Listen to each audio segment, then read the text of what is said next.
नमस्कार विद्यार्थी मित्रों, जय स्वामीनारायण। श्री स्वामीनारायण हाईस्कूल सेक्टर 23 गांधीनगर ધોરણ 9 વિષય Hindi by J K. Chaudhary YouTube channel पर आपનું हार्दिक स्वागत करूँ છું। नमस्कार विद्यार्थी मित्रों, आज हम पाठ 19 महाकवि कालिदास के जीवन की बात जानने का प्रयत्न करते हैं। पाठ 19 में महाकवि कालिदास का जीवन और संस्कृत साहित्य में वो किस प्रकार महान बने, उनकी बातों का यहाँ पर निरूपण किया गया है। लेखक नरपत बारहट हड़वेचा राजस्थानी संस्कृति के शोधक करता नरपत बारहट हड़वेचा ने एमए बीएड की उपाधि प्राप्त की है। जयनारायण विश्वविद्यालय जोधपुर से वे संलग्न हैं। उनकी विशेष रुचि काव्य लेखन में है। वे संस्कृति के प्रवाहों और प्रवाहों को समझने में प्रयत्नशील है। महापुरुषों को नमन करते हुए आपने लिखा है, जिन्होंने देश सेवा की खातिर अपना घर परिवार छोड़कर ऐशो आराम त्याग कर भूखे प्यासे नंगे पांव रखकर देश को गुलामी की जंजीरों से मुक्त कराने के लिए सर्वस्व कुर्बान किया, वे वंदनीय है। महापुरुषों की जीवनियाँ आपकी प्रसिद्ध कृति है। इस संग्रह में कुल 60 प्रसिद्ध महापुरुषों को जीवन चरित्र अंकित किया है। प्रस्तुत जीवनी महाकवि कालिदास में कालिदास के जन्म और परिचय का एवं उनकी प्रसिद्ध साहित्य रचनाओं का विवरण है। इस कृति से यह संदेश मिलता है कि किसी बच्चे को बुद्धू मूर्ख मानना नहीं चाहिए, क्योंकि वह मौका मिलते ही हीरे की तरह चमक सकता है। कालिदास संस्कृत भाषा के महाकवि हैं। उनके बारे में ऐतिहासिक और भौगोलिक जानकारी प्रमाणित रूप से नहीं मिलती। प्रस्तुत लेख में लेखक ने कालिदास के बारे में उपलब्ध जानकारी देने का प्रयत्न किया है। तो देखते हैं पाठ 19 महाकवि कालिदास। महाकवि कालिदास। कालिदास को हम मात्र संस्कृत के महाकवि के रूप में जानते हैं। स्वयं महाकवि कालिदास ने अपने विषय में कुछ नहीं लिखा है। हर्षचरित के शुरू में कवि बाण ने कालिदास का उल्लेख किया है। इससे पता चलता है कि कालिदास बाण से पहले हुए हैं। एक स्थान पर स्वयं कालिदास ने अपने अभिभावक के रूप में विक्रम नाम का उल्लेख किया गया है। अभिभावक का मतलब है बच्चों के पारिवारिक रक्षक, जो बच्चों के साथ रहते थे, परिवार के साथ रहते थे। वह कौन सा विक्रम है, इस बात का अभी पूरी तरह पता नहीं चल पाया है। फिर भी उन्हीं राजा विक्रमादित्य और राजा भोज का समकालीन मानकर कितनी ही कथाओं का नायक बनाया गया है। विभिन्न भाषाओं में पहेलियों और लोक कथाओं में उनकी विद्वता, कविता और चमत्कारिक प्रसंगों का वर्णन मिलता है। तो कवि कालिदास के जीवन में जन्म और उनका परिचय कुछ विद्वानों के मत से यहाँ पर बताया गया है कि कालिदास का जन्म 365 ईस्वी सन तथा निधन 445 ईस्वी सन माना है। महाकवि कालिदास के जन्म स्थान के बारे में ठीक पता नहीं चलता। कुछ विद्वानों ने उनका जन्म स्थान उज्जैनी वर्तमान उज्जैन माना है, जो सही लगता है, क्योंकि मेघदूत में स्वयं कवि ने उज्जैनी को विशेष दर्शनीय कहा है और लंबा रास्ता पड़ने पर भी उधर से जाने के लिए बादल से अनुरोध किया है। तो बादलों से दूत बनाकर भेजते थे, यही बात इनमें बताई गई है मेघदूत में।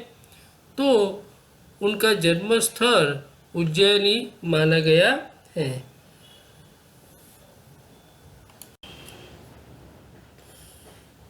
पाठ 19 महाकवि कालिदास। देखते हैं। उज्जैनी में उन दिनों राजा विक्रमादित्य का राज्य था। विक्रमादित्य यानी उज्जैन का राजा थे।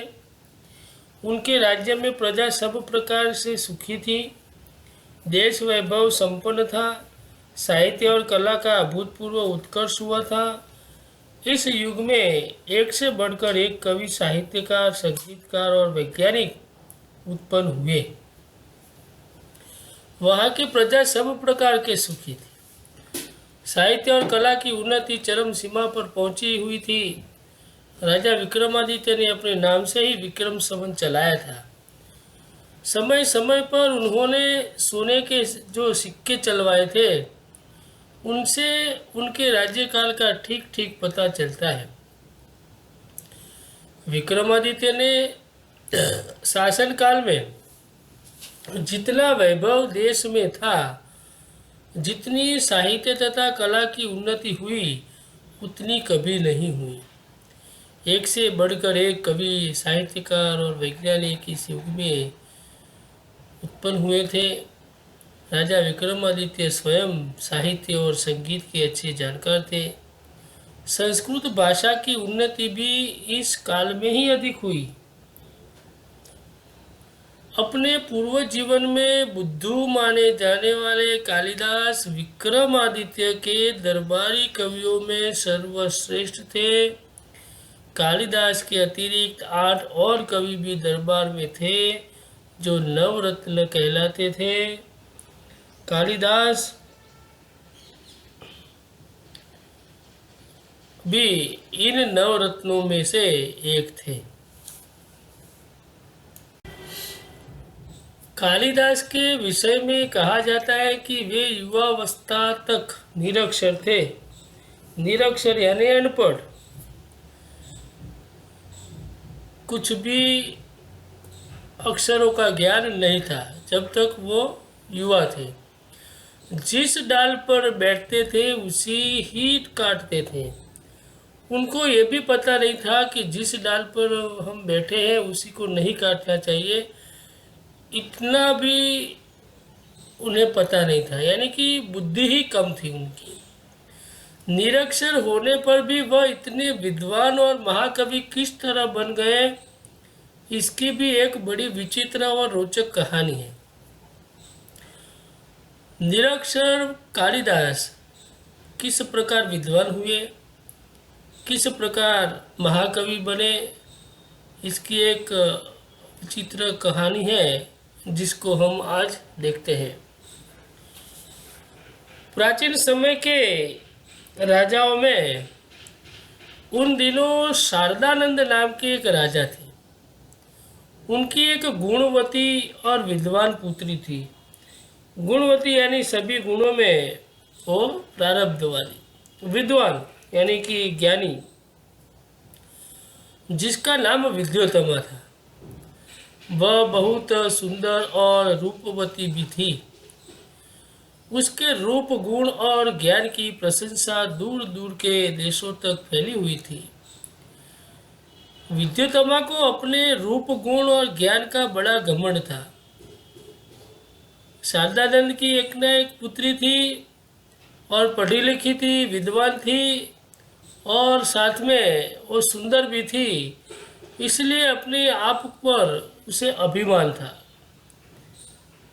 अपने विवाह के संबंध में उसने एक घोषणा कर दी रखी थी कि जो उसे शास्त्रार्थ में हरा देगा उसी के साथ वह अपना विवाह करेगी। शास्त्रार्थ माने शास्त्र संबंधी अर्थ, जो शास्त्र संबंधी अर्थ, उनका जो प्रश्न और आंसर होते हैं उसे शास्त्रार्थ कहते हैं।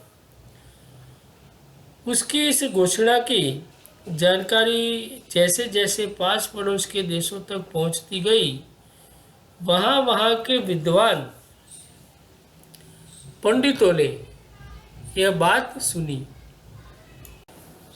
विद्वान तथा पंडित विद्योत्तमा से शास्त्रार्थ करने के लिए आने लगे, लेकिन विद्वान या पंडितों को बड़ी ग्लानि का अनुभव हो रहा था, दुख का अनुभव हो रहा था, और वे इसका बदला लेने का उपाय सोचने लगे थे।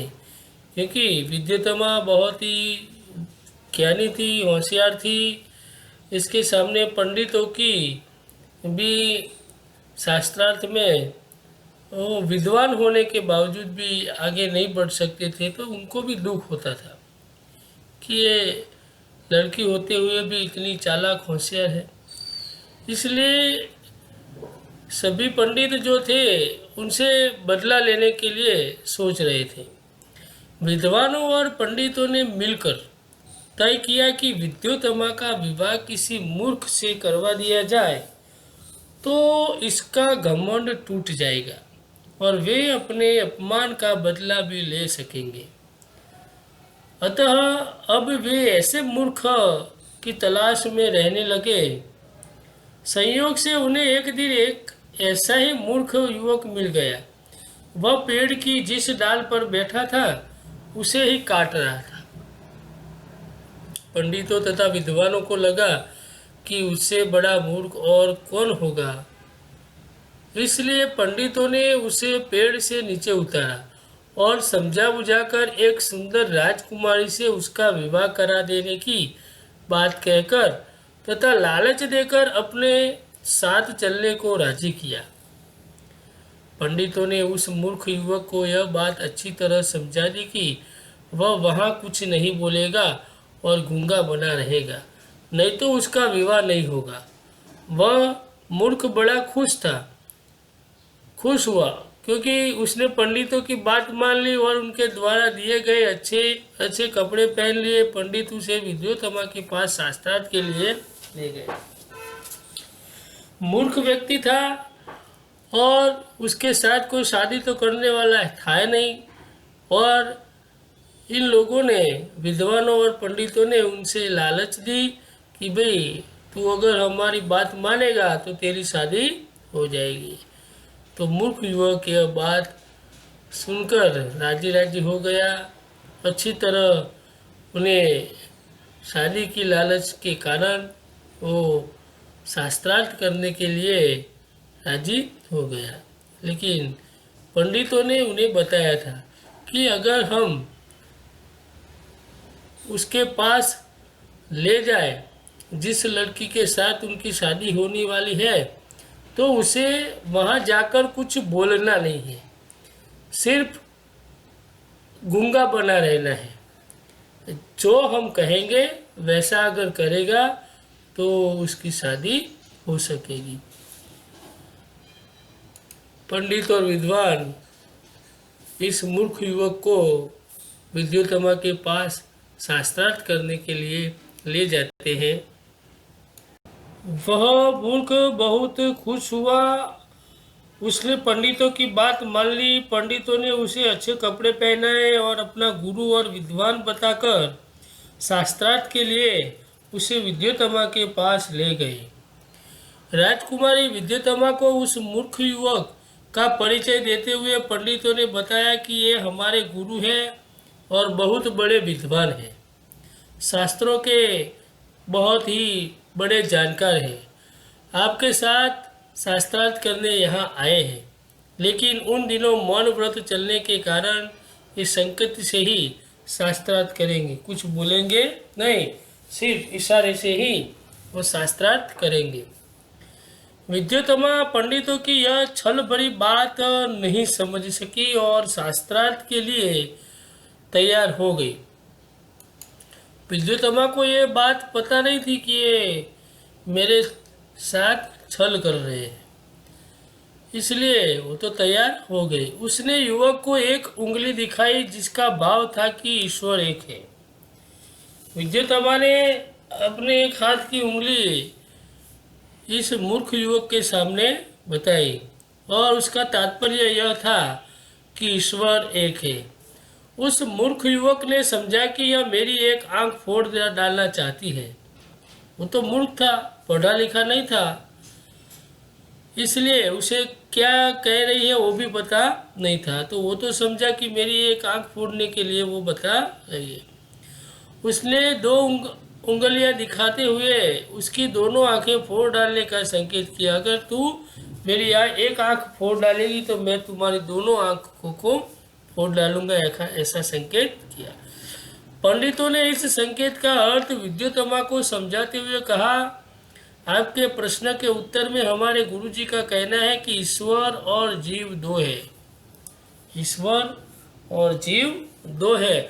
इसी प्रकार का पंडितों ने इसका अर्थ निकाला। इस बार राजकुमारी विद्युतमा ने 5 उंगलियां दिखाकर पांचों तत्वों का संकेत किया। मूर्ख युवक ने समझा कि वह मेरे मुंह पर तमाचा मारने का संकेत कर रही है। उसने मुट्ठी बांधकर तमाचे का जवाब घूंसे से देने का संकेत किया, यानी कि मैं तुझे घूंस मारूंगा। पंडितों ने इस बार भी विद्युतमा को इस संकेत का अर्थ बताते हुए कहा, आपने 5 उंगलियों से 5 तत्वों का संकेत किया था, लेकिन हमारे गुरुजी का कहना है कि पांचों तत्वों के मेल मिलने से ही सृष्टि का निर्माण होता है, अलग अलग रहने में नहीं। इस तरह उपरोक्त शास्त्रार्थ में विद्युतमा ने उस मूर्ख युवक से अपनी हार मान ली और दोनों का विवाह धूमधाम से पंडितों ने करवा दिया। एक दिन की बात है, एक ऊंट की बोली सुनकर वह मूर्ख युवक अपना मौन व्रत भूलकर एकाएक बोल बैठा, उठ उठ। एकाएक माने अचानक, एकाएक। शास्त्रार्थ के समय मूर्ख युवक ने राजकुमारी के प्रश्नों के जो मूर्खतापूर्ण उत्तर दिए वह और पंडितों ने चतुराई से उन्हें सही उत्तर बताकर विद्युतमा को संतुष्ट कर दिया था। विद्युतमा ने शास्त्रार्थ में अपनी हार मान ली और मूर्ख युवक के साथ उसका विवाह हो गया। पंडितों ने और विद्वानों ने विद्युतमा के साथ इस मूर्ख युवक का विवाह धामधूम से करवा दिया। अचानक एक दिन यह मूर्ख युवक एक ऊंट की बोली सुनकर युवक ने अपना मौन तोड़ दिया, अपना जो व्रत था वो व्रत तोड़ दिया और व्रत को भूल गया और बोलने लगा, उठ उठ। जो ऊंट जा रहा था, ऊंट की बात उसे पता नहीं था कि ऊंट क्या बोलते हैं, उठरो क्या बोलते हैं। तो उठरा कह के चिल्लाया। तभी विद्युतमा को पता चला कि यह युवक तो मूर्ख है और पंडितों ने और विद्वानों ने मेरे साथ छल किया है।